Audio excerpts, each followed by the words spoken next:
Ezra 6. King Darius then issued an order, and they searched in the archives stored in the treasury at Babylon.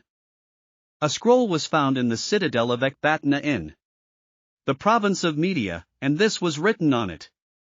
Memorandum. In the first year of King Cyrus, the king issued a decree concerning the temple of God in Jerusalem. Let the temple be rebuilt as a place to present sacrifices, and let its foundations be laid. It is to be 60 cubits high and 60 cubits wide, with 3 courses of large stones and 1 of timbers. The costs are to be paid by the royal treasury. Also, the gold and silver articles of the house of God, which Nebuchadnezzar took from the temple in Jerusalem and brought to Babylon, are to be returned to their places in the temple in Jerusalem. They are to be deposited in the house of God. Now then, Tattenai, governor of Trans-Euphrates, and Shetharbozenai, and you, other officials of that province, stay away from there. Do not interfere with the work on this temple of God. Let the governor of the Jews and the Jewish elders rebuild this house of God on its site. Moreover, I hereby decree what you are to do for these elders of the Jews in the construction of this house of God. Their expenses are to be fully paid out of the royal treasury from the revenues of Trans-Euphrates, so that the work will not stop. Whatever is needed, young bulls, rams, male lambs for burnt offerings to the God of heaven, and wheat, salt, wine and olive oil, as requested by the priests in Jerusalem, must be given them daily without fail, so that they may offer sacrifices pleasing to the God of heaven and pray for the well-being of the king and his sons. Furthermore, I decree that if anyone defies this edict, a beam is to be pulled from their house and they are to be impaled on it. And for this crime, their house is to be made a pile of rubble.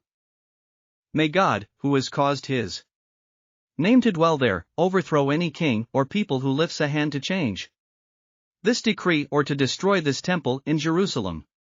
I, Darius, have decreed it. Let it be carried out with diligence. Then, because of the decree King Darius had sent, Tattenai, governor of Trans-Euphrates, and Shetharbozenai and their associates carried it out with diligence. So the elders of the Jews continued to build and prosper under the preaching of Haggai the prophet and Zechariah, a descendant of Iddo. They finished building the temple according to the command of the God of Israel and the decrees of Cyrus, Darius and Artaxerxes, kings of Persia. The temple was completed on the 3rd day of the month Adar, in the 6th year of the reign of King Darius. Then the people of Israel, the priests, the Levites and the rest of the exiles celebrated the dedication of the house of God with joy. For the dedication of this house of God they offered 100 bulls, 200 rams, 400 male lambs and, as a sin offering for all Israel, 12 male goats, 1 for each of the tribes of Israel. And they installed the priests in their divisions and the Levites in their groups for the service of God at Jerusalem, according to what is written in the book of Moses. On the 14th day of the 1st month, the exiles celebrated the Passover. The priests and Levites had purified themselves and were all ceremonially clean. The Levites slaughtered the Passover lamb for all the exiles, for their relatives the priests and for themselves.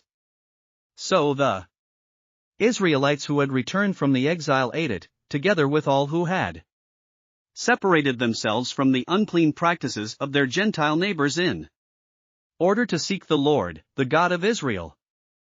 For 7 days they celebrated with joy the festival of unleavened bread, because the Lord had filled them with joy by changing the attitude of the king of Assyria so that he assisted them in the work on the house of God, the God of Israel.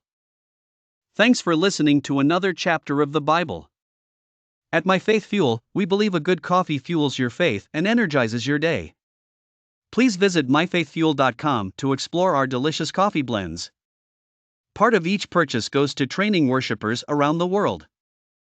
Thanks for listening.